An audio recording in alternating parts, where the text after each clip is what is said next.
Okay, so it's been 6 months since the last video we put up on YouTube, and Catherine and I wanted to do a follow-up, kind of talk about our feelings. This is kind of a journal of ours and Walter's story. Yeah. So when I watched the first video that we did, like, obviously it was just really raw. And it was right after it had happened. And, we were trying to just put words to, like, what had happened and how we felt. And I look back on it now and it was just all like, we have to keep going for our children. We can't make every decision from now on out based off of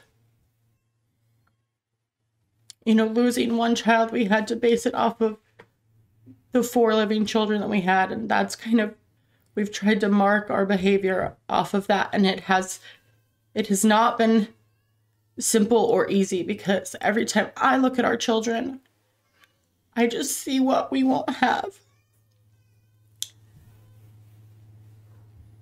Well, I think making this video too, so it's we're at a completely different point in life than we were 6 months ago. And one of the things I want to mention too is since posting that video, Catherine has been contacted by other women who have had nearly an identical story with their stillbirth, and they reached out to her because they wanted to talk to somebody and feel that,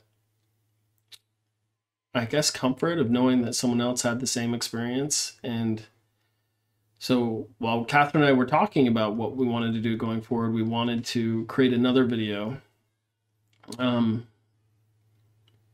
hopefully show like what happens at that 6-month point and kind of where we're at now. Well, what happens leading up? Like, what happens in between? Like, what are the things that you really don't see? And like Gabe said, like, I didn't really realize how important it was to know somebody else who'd.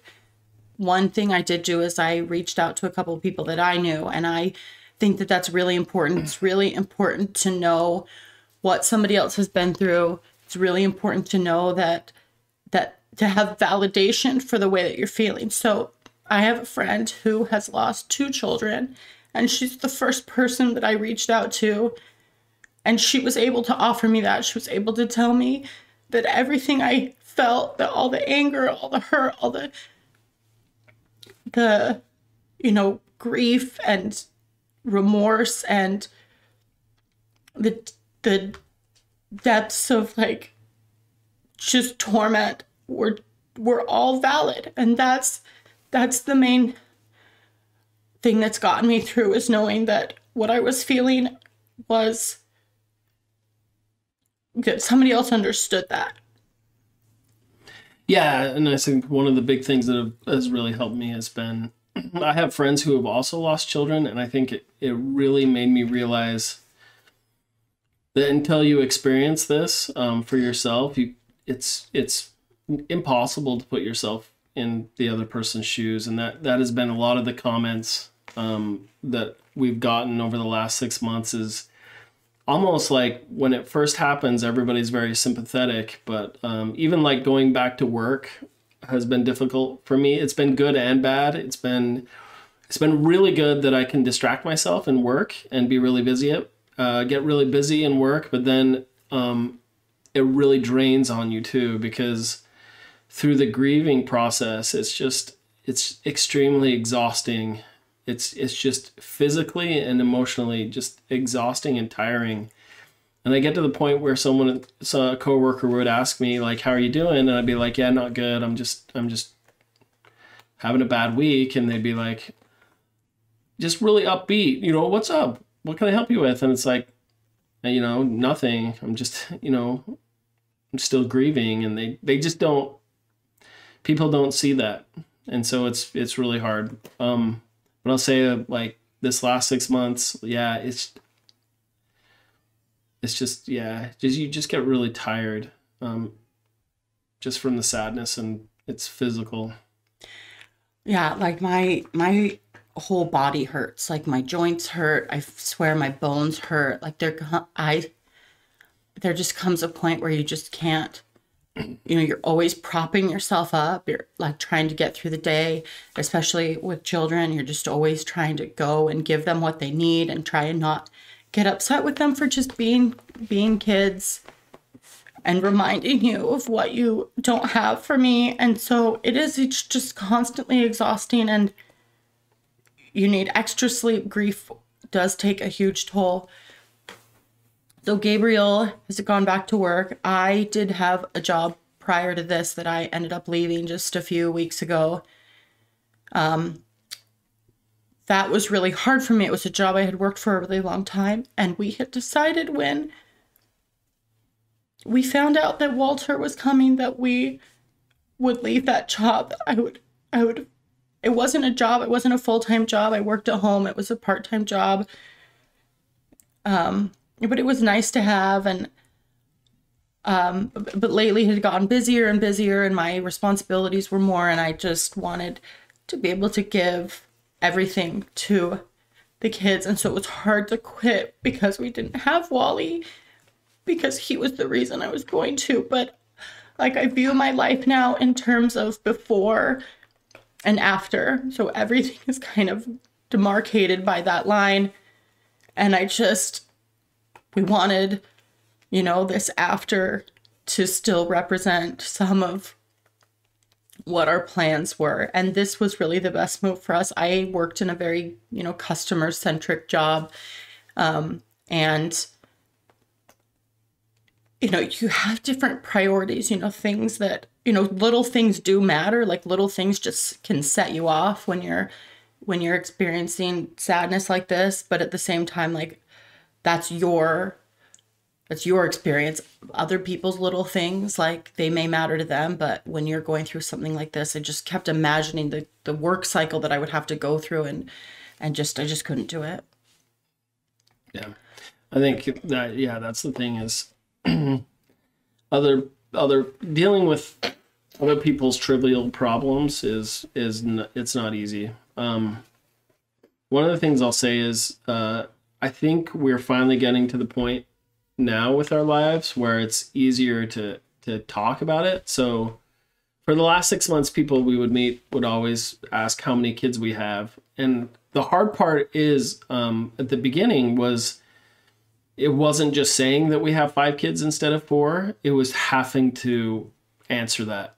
And it was just emotionally you reliving the experience. And I think we're finally getting to the point where I feel like I'm not going to bust out crying when someone asks me how many kids I have. I can finally acknowledge that we have 5 kids, 4 are living and 1's in heaven. And I can do that without, even right now I'm tearing up a little bit, but I feel like we're finally getting to that point where I'd say that it's positive that we can talk about Walter and we can miss Walter. And I think one of the things I had written down that I wanted to mention was, for anyone living through this experience, I don't know if anyone has the same experience, but there were a couple months after our last video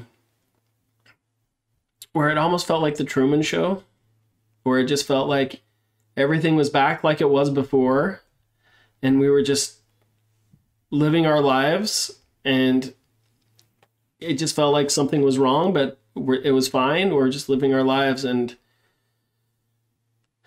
that didn't last. Like, I don't know if it's an internal mechanism, a coping mechanism that you have, but it didn't last. And for the last month, whenever I go to bed, I can feel Walter in my arms.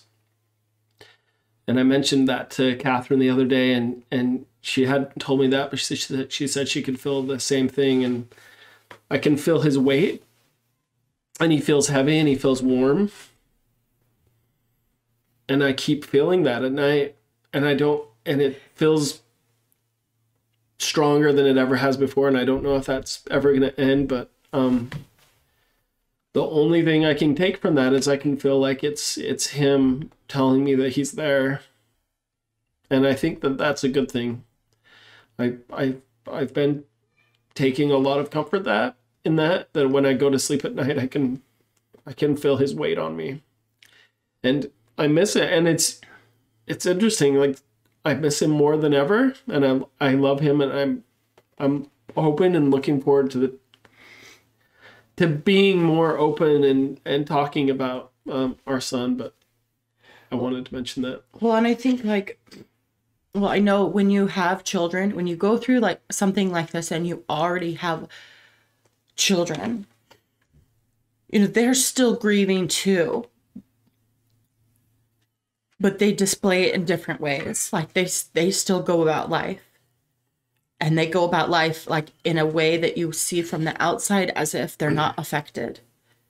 And so that's part of the whole Truman Show is it's like, well, the kids are bouncing around the house and they're yelling and they're playing games and they're doing crafts and they're doing all the same things and they're not going into their room and needing a break and crying, but they are deeply affected.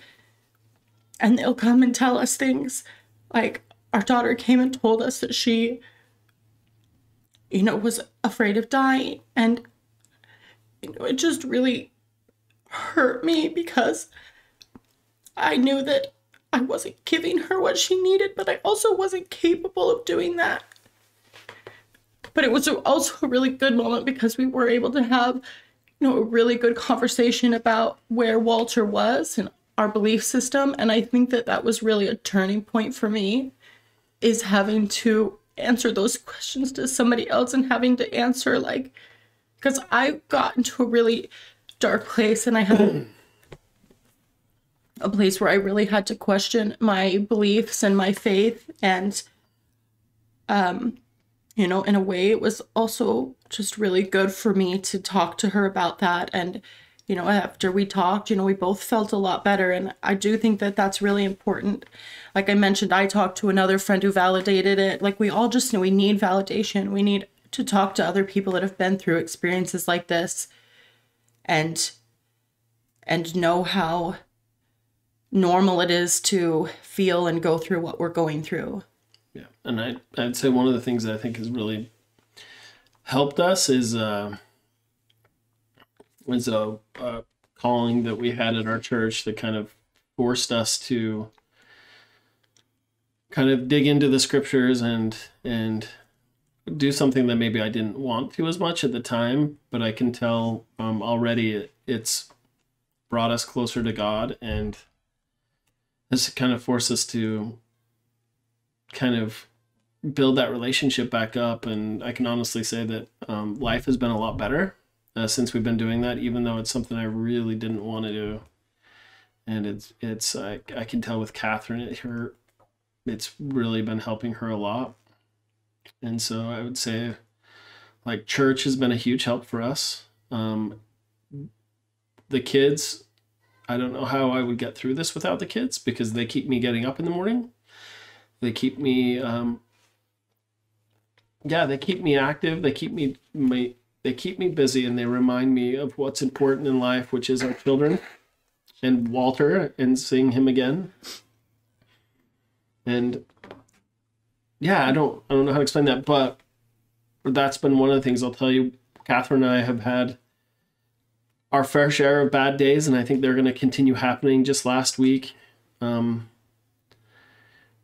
much every week, it's if you have a good day, you have a bad day after it, and sometimes you'll have a good few days, and then you have a few bad days after it. And for the most part, what we've tried to do is... Well, there's a lot of guilt over over not having that, feeling that like constant sadness, because it's all you really have left. You don't have your baby, you don't have your child. All you have is the grief. Well, and so I think what we've kind of done is tried to anyway is trade off our bad days.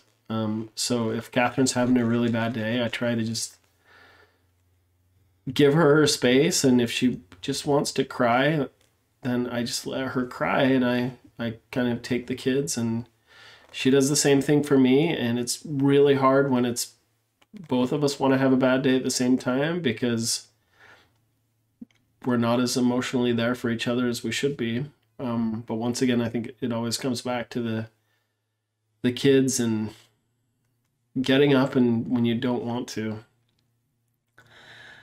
So we talked about the importance of like finding, people that have been through this, that you can talk to, that you can commiserate with, that can validate and justify the way that you're feeling, that can tell you, the way you're feeling is a perfectly acceptable response.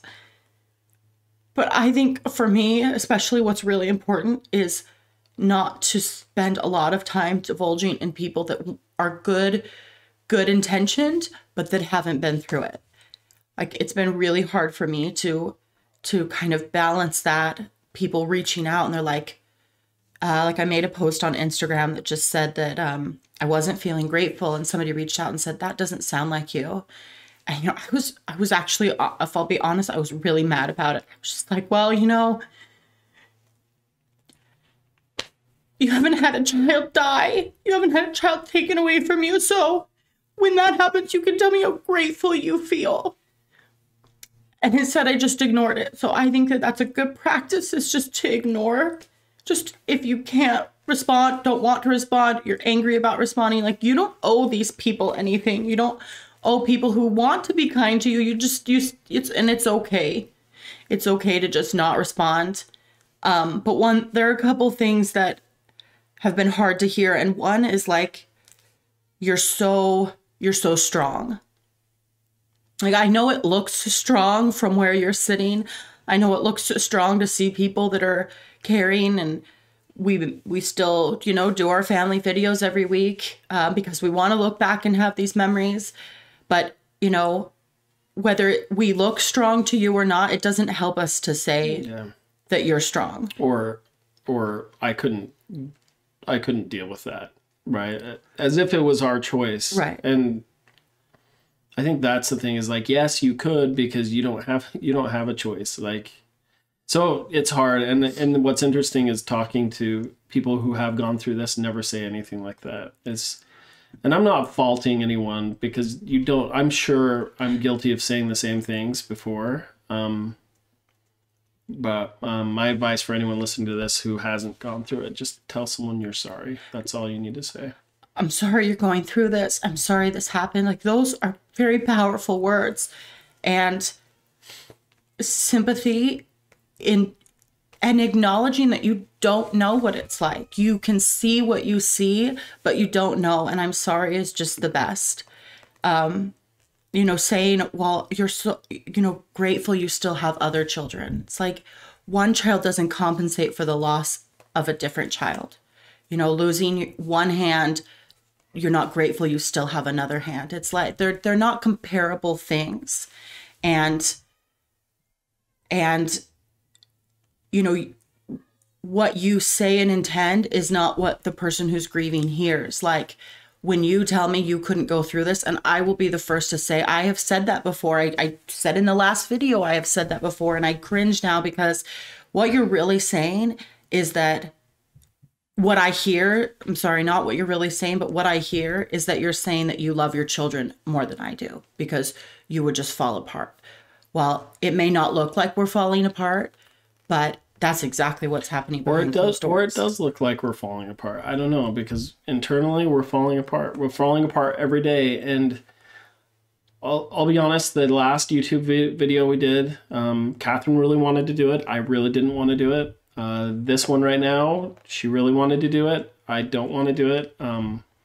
She asks me to do a lot of things that I don't want to do that are probably good for me. And I'm glad we put out the last one. I don't like putting myself or subjecting myself to my emotions, but I think I would say that 6 months later, things are better. They're not good. They are better, though, and I hope that gives hope to somebody dealing with this who maybe is at those early stages. Your life will never be the same. I'll be honest, I didn't think I would be saying this 6 months ago, but I think my relationship with Walter has grown more than I thought it would, and I thought all was lost at that point. And I think what hurts now, I think what really has a huge impact with me is when we're out at a play, out with our kids, and we see other children, and Catherine reminds me that Walter would be 6 months right now, and I can't see that. And I still see him as this tiny little baby that I held in my arms. And that's probably the way I will always see him, because that's what I feel at night when I go to bed. But things are evolving. They're changing. And so I agree. They're improving in terms of our ability to be able to talk about it, reason with it, in terms of being able to talk about it, being able to accept it to a certain degree.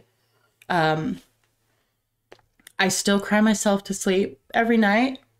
I have his picture by my bed and I say goodnight to him.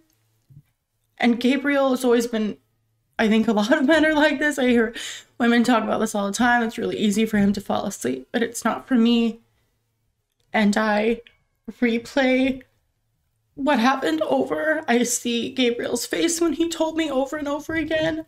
I can turn my head and see Walter in the bassinet in the hospital room. I see the nurse carrying him out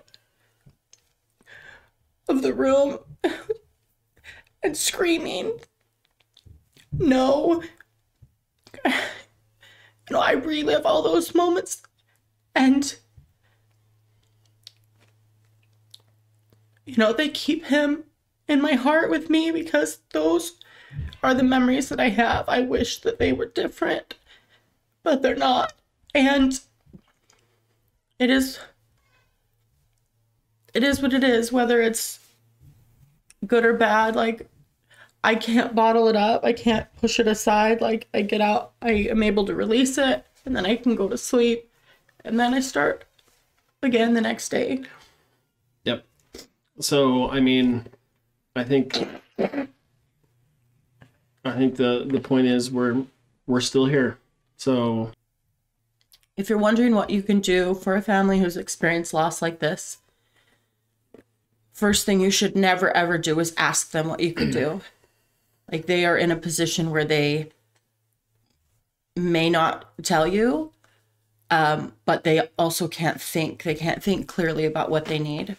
So just do whatever.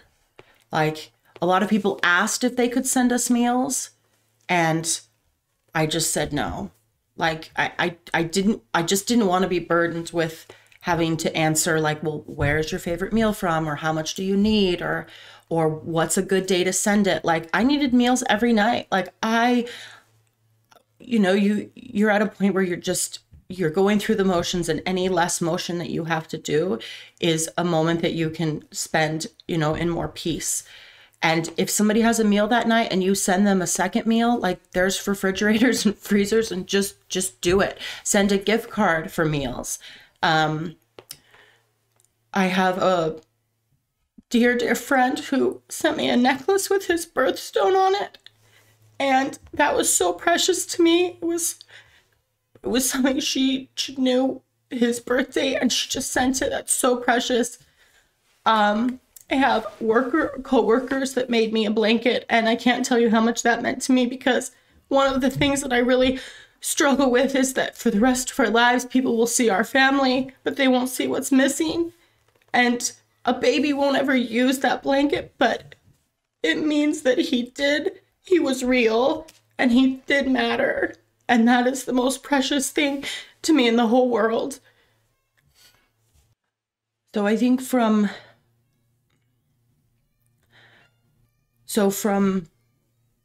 day one until today, I think some of the things that have been really hard are, I've had a lot of dreams where, I think it's probably pretty normal to have dreams about the welfare of your living children. And I've had a lot of dreams about that, and that's really hard. And then I'll have dreams like about my teeth falling out. So like, just like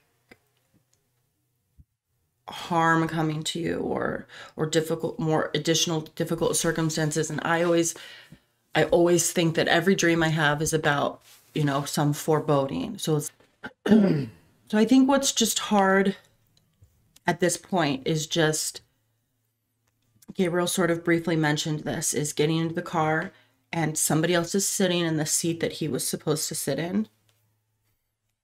We went to a little indoor pool, and, you know, molasses was going down these little slides in this splash pad area, and there was this few inches of water, and he should have been sitting there, you know, laughing and splashing the water. And that's what should have been happening.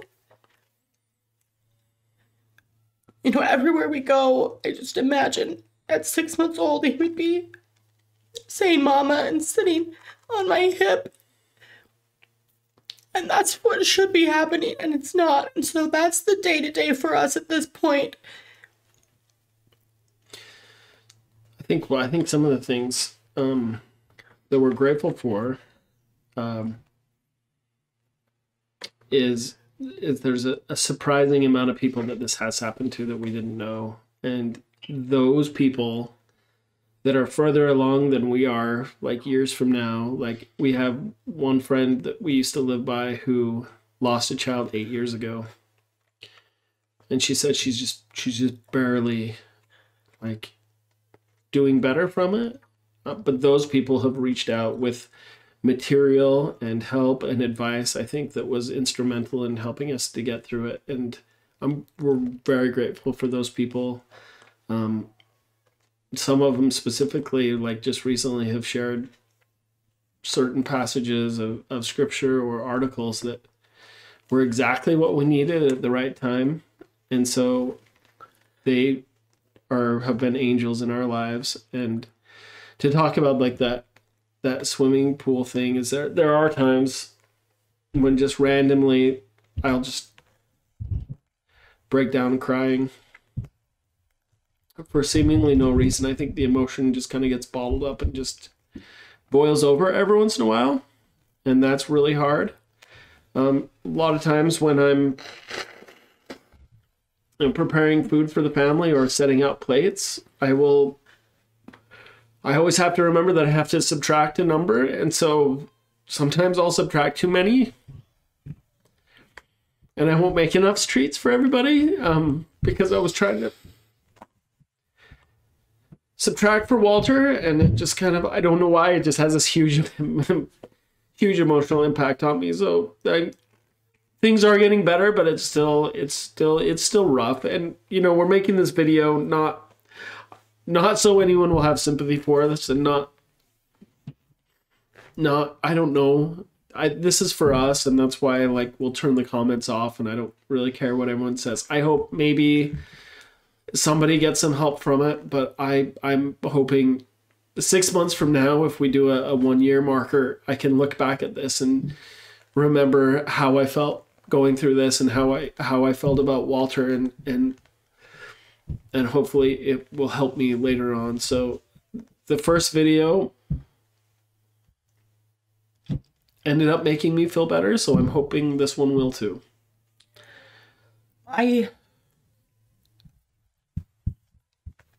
As Gabriel said, a few people have reached out as a result of our first video, and I do want to, talk with anybody who wants to talk and share with anybody who wants to share. I am immensely grateful for people who have shared with me, because I wouldn't have the tools I needed to get through if people weren't willing to do that.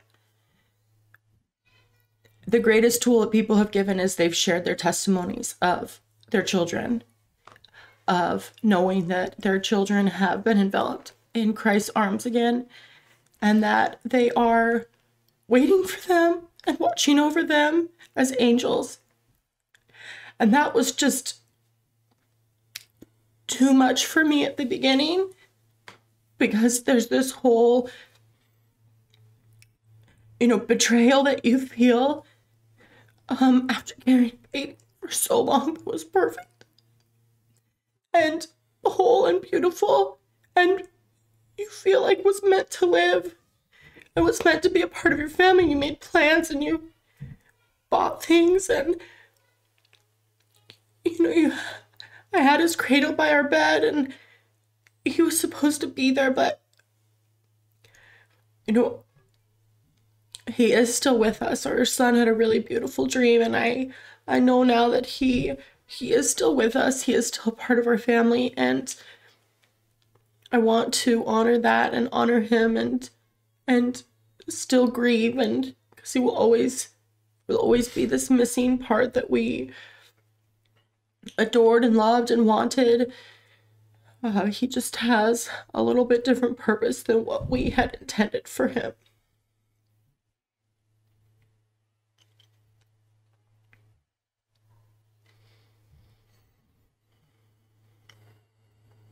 Is that it? I think so. So that is that's 6 months after our stillbirth.